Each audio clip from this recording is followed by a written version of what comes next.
Hello, Graham Vincent, musician and violin maker. I'm in the workshop and I am in the process of putting linings into the rib garland. So I thought I'd just have a quick natter as I put the centre bout one in, which is probably the most complex one. And I'll just point the camera at it whilst I'm whittering away, and you can see kind of what I do, how I tackle it. It's a fairly simple, straightforward process, but nevertheless, it might be useful for you to see someone else actually sort of carrying it out. Okay, let's go. Right, I think I've got it at a camera angle where I can actually sort of still work at it, and hopefully you'll be able to see what's going on. So the main tools are going to be, obviously there's hide glue, by whichever means you fancy, bend your linings.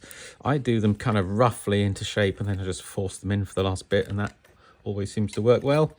Obviously, a nice sharp knife, and then I have a collection of really fine chisels. That's too wide for this one. Basically, we're looking for something that's the same or close to the thickness of the lining, so I'm going to use that one. So this kind of, the way I do it is pretty fast. I used to do a what do you call it, a sort of Mittenwald type of knife cut housing for the end, but I don't know, I think I've just I probably have bowed to a sort of peer pressure, really. People seem to think the Cremona one's better. Well, it makes no difference to me which I use, really.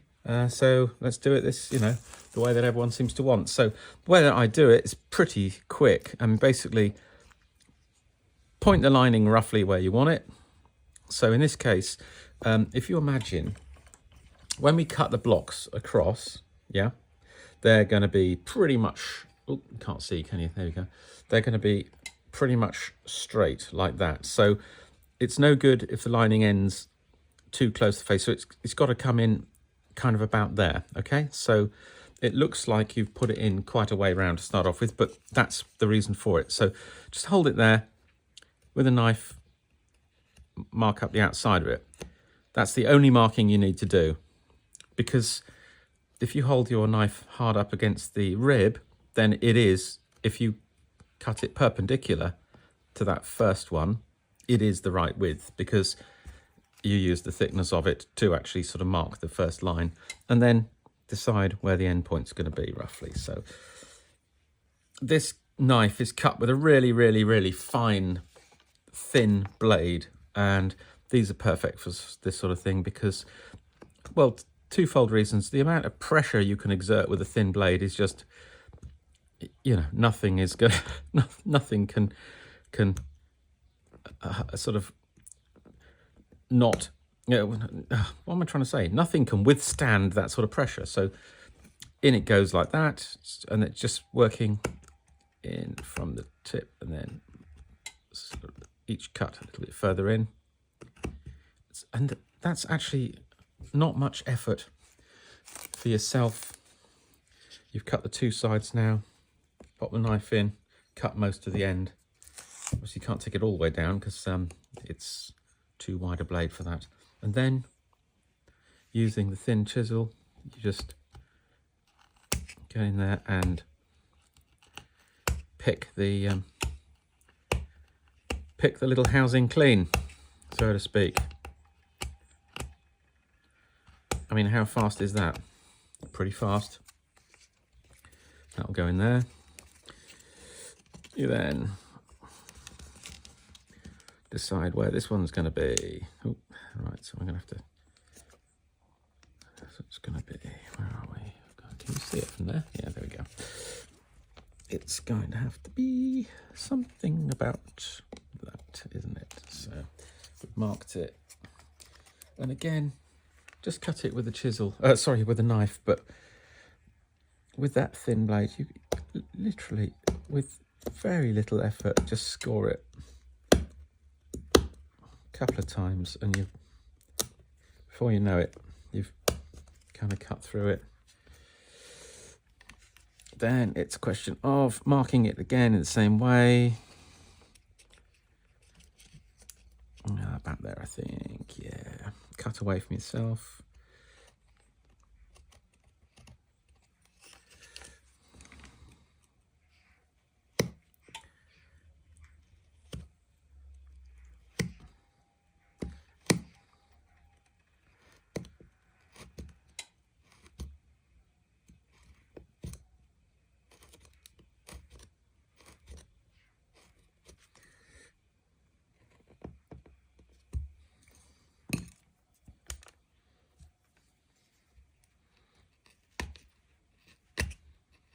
Same process.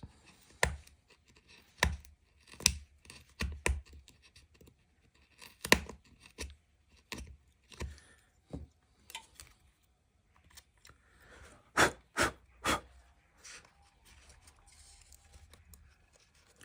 just check that. Yeah, so I thought I'd just check it. It's too long, so I'll have to snip something off the end, basically, because otherwise you'll have a gap, and we don't want a gap. Doesn't really matter if there's a little gap at the end of the housing, so don't get too obsessive about getting the length absolutely right. Getting it done is the more important thing.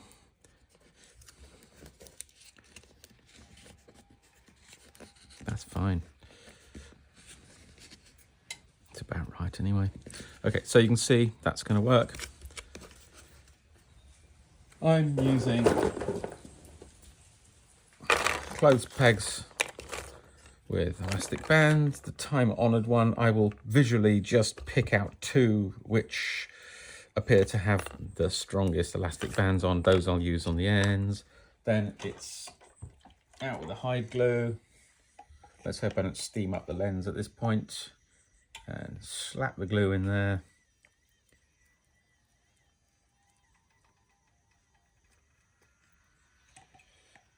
Looks like there's a bit on the end that doesn't have any tape on it, so hopefully it won't cause me too many problems for unsticking this.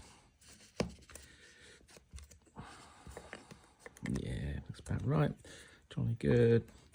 Put those strongest ones on the ends. And you should see this close up as you go. Give them a little tweak as well, just to make sure everything's settled in. And that's it. That one's in.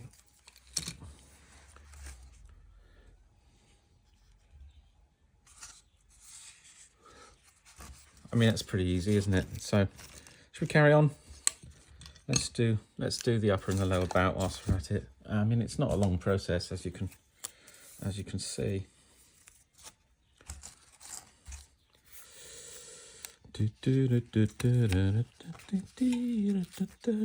As I say, I tend to just pre-bend a whole load of stuff on a bit of just a generic kind of curvy shape.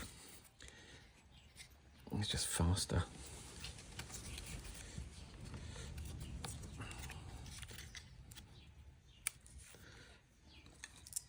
Let's grab that in there actually. Try and get it roughly the right size.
This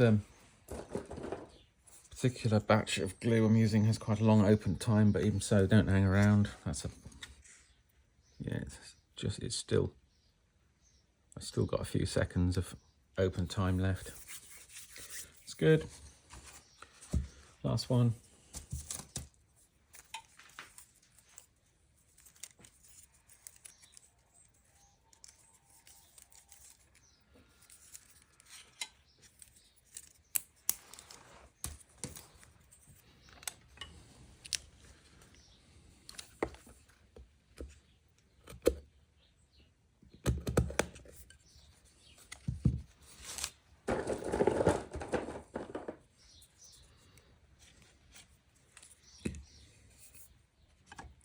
a little lump of glue there. I mean, obviously high glue will stick to itself, but nevertheless, the lump will actually physically stop it seating nicely. So there we go, that's better.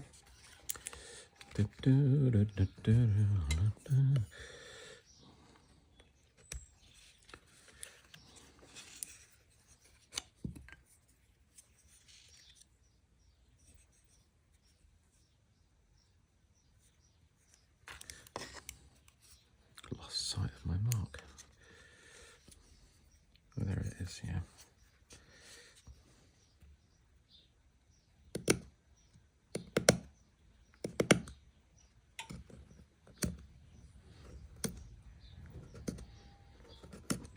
I use various timbers for linings, generally spruce or something like willow. My preferred ones, I reckon. There we go, that's good, excellent.